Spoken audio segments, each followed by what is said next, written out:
Qu'est-ce que tu as envie de cuisiner aujourd'hui? Ça te dit qu'on fasse une tarte? Moi, ça me dit qu'on fasse une tarte. Si tu veux, j'ai une très bonne recette de tarte tatin revisitée à ma façon, donc je pense que ça te plaira. À ta façon, c'est-à-dire?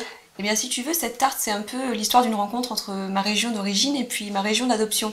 Donc, on y retrouve un petit peu la tatin, la fameuse tarte des sœurs Tatin, hein, de Sologne, et puis le Sainte-Maure de Touraine qui représente bien ma région d'adoption, donc je pense que ça te plaira. Super, on y va. C'est parti.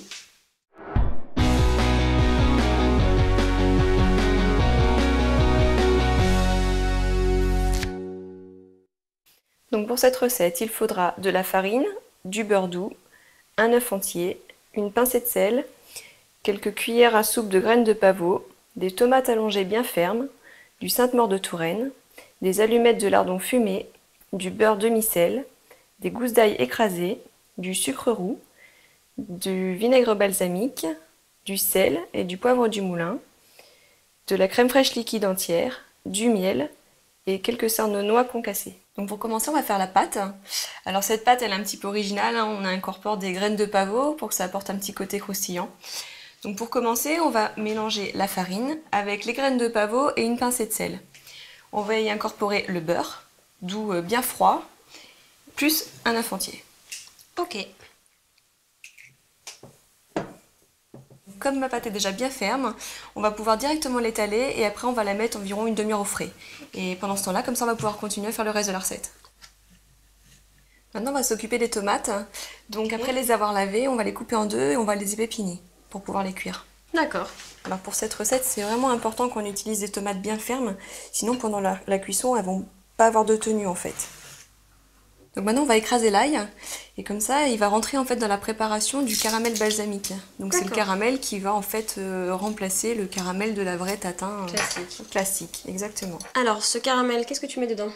Alors si tu veux, pour qu'il soit un petit peu salé, donc on va commencer par faire fondre en fait nos gousses d'ail écrasées dans un peu de beurre salé. Et puis après on va déglacer avec le vinaigre balsamique et on va ajouter le sucre roux. Pour que ça caramélise. Exactement. Ok. Donc j'attends que le caramel soit à ébullition et je commence à ajouter les tomates. Alors, je les mets dans un sens et puis à mi-cuisson, on les retournera. D'accord. Et alors, à quel moment est-ce que tu sais qu'il faut les retourner les tomates? Alors, à peu près, on peut les laisser environ 10 minutes. Mais tu vois, il y a deux autres signes qui disent qu'elles sont cuites en fait. Quand elles résistent moins à la pression, déjà, on se dit qu'elles sont cuites. Et aussi, quand la peau commence à se décoller, à changer de couleur à la base de la tomate. Là, on peut les retourner. Donc maintenant, on va les assaisonner. On va mettre du sel et du poivre. Et si tu veux, tu peux rajouter un petit peu d'épices, enfin, selon ce que tu veux. Au choix. Donc après les avoir assaisonnés, on va les réserver à température ambiante. Et maintenant, on va s'occuper des lardons et du Sainte-Maure de Touraine. On va poêler les lardons. On les laisse pas très longtemps parce que du coup, après, ça recuit au four. Et donc maintenant, il ne nous reste plus que le Sainte-Maure. Voilà, exactement. Maintenant, donc, on va tailler de fines tranches de Sainte-Maure pour les intercaler en fait dans la tatin. Et par contre, voilà, on garde bien les extrémités pour faire les tuiles.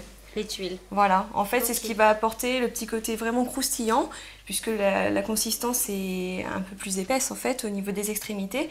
Et c'est aussi ce qui va apporter le petit côté bleuté en fait. D'accord, voilà. la couleur. Maintenant, on va finaliser le montage de notre tatin. Donc on a sorti la pâte du réfrigérateur. Exactement. Maintenant, en fait, on va juste la découper aux dimensions de notre moule. Très bien. Maintenant, tu vas donc beurrer généreusement le moule avant qu'on puisse y disposer tous les ingrédients. Parfait.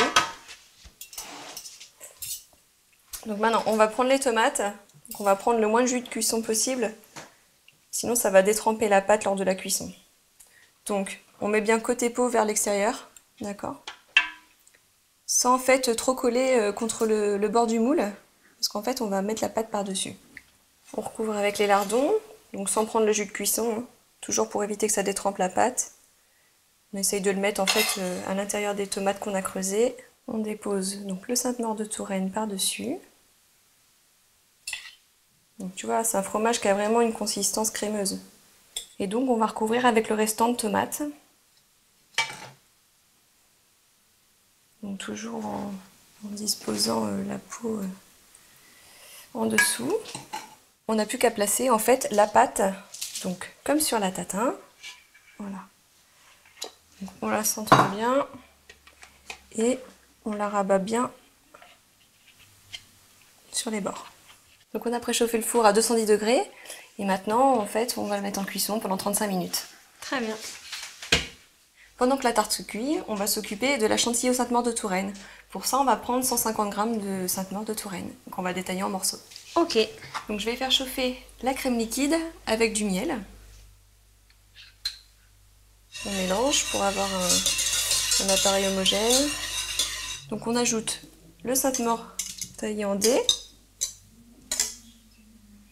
On le fait fondre. Et après, on va juste ajouter du poivre.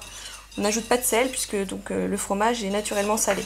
Une fois que la totalité du Sainte-Maure est fondue, on va le passer au chinois afin que ça ne bouge pas le siphon puisque le moindre petit morceau peut le boucher. D'accord. Alors ma crème est chaude, donc moi j'ai la chance d'avoir utilisé un siphon qui fait le chaud et le froid. Par contre, si tu avais un siphon froid, tu laisses refroidir ta crème avant de la déposer. D'accord.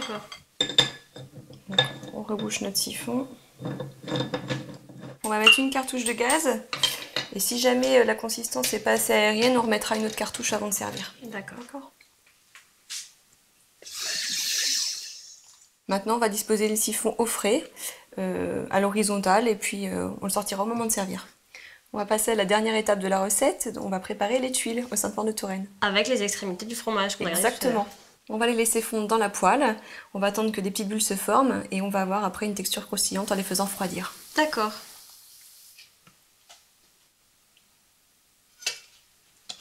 On sort la tête du four. Voilà. On va attendre quelques minutes avant de la démouler. Maintenant, on va commencer à monter les verrines. Donc pour cela, on va déposer des noix concassées. Donc on dépose maintenant la chantilly.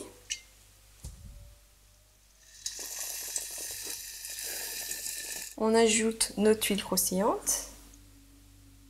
On n'a plus qu'à démouler la tarte et puis après on va servir. C'est superbe et en effet, c'est vraiment original. Et oui, tu vois, c'est original puisque dans cette tarte, en fait, il y a le Sainte-Maure de Touraine en 3 textures. Donc, on a le côté onctueux, en fait, dans la tarte, le côté crémeux dans la verrine, et puis la petite touche croustillante, en fait, avec la tuile.